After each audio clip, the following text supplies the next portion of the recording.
Welcome back. Continuing the news. There have been over a dozen human trafficking convictions locally in 9 years, and over 24 people are currently awaiting their day in court for such offences.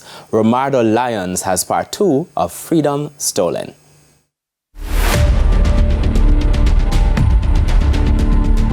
Cooking, cleaning, washing. Getting up at 6 a.m. to prepare breakfast and mop the house. Leaving by 7 a.m. to go to a store job.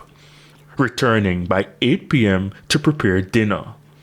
The reality an Indian victim endured in Jamaica for 3 years, isolated and not allowed to make phone calls.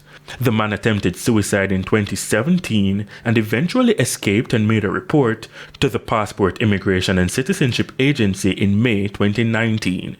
In 2023, an Indian businessman and his wife were found guilty of human trafficking for luring the man to Jamaica for a store manager's job, which would see him earning over $18,000 monthly. Diane Gordon Harrison, whose office focuses on human trafficking locally, says this type of situation is unimaginable. If you are moving from one culture into another, you automatically are vulnerable just because of that change and the unfamiliarity. So it's something that we think needs to be focused on so that persons can be prepared and we can deal with preventative measures. Why?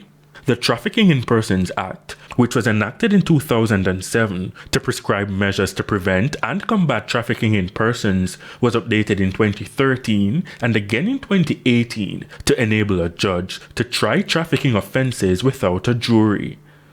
Now, there have been 13 human trafficking convictions locally thus far, the first being in 2015. 7 for sexual exploitation, 3 for labor exploitation, 2 for domestic servitude, 1 for forced begging. A big problem internationally. The same channels used to traffic guns and drugs into the country is now being used to traffic people.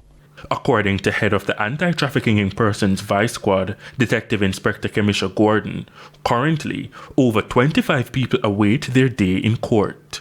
An average of 12 victims and potential victims have been identified between 2019 and 2023. Since the start of this year, 2024, 13 victims and potential victims have been identified. The most prevalent type, sex trafficking, close behind labor trafficking. Sex trafficking victims are predominantly women and young girls, and men the targets of labor trafficking. Last year, 10 Jamaican women were identified in various countries across the region as victims of sexual exploitation. Jamaicans are leaving Jamaica. They are being lured to other countries where they become victims of exploitation, and it is very, very concerning.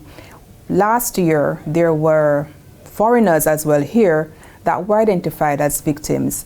2 St. Lucian men were identified as victims of labor exploitation. Senior sales manager for the St. Lucia Tourism Authority, Richard Moss, says in recent times, the country has been paying key attention to safety. For us in St. Lucia, we're really working on how we can ensure that folks are kept safe, and our authorities, recently we've really elevated, and it may have been somewhat of a gift from the pandemic where we were forced. No, there's a widespread misconception locally.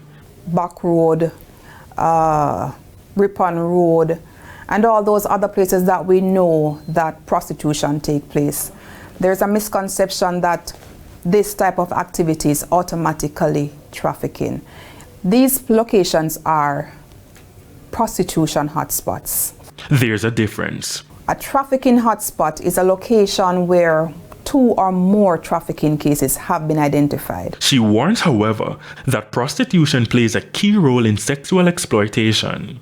In June 2022, Ripon Road, Eureka Crescent, and sections of Old Hope Road in Crossroads were scenes of a massive police operation as law enforcers went in search of human traffickers and their victims. 22 men and 12 women were taken into custody, but they were all released after given strong warnings.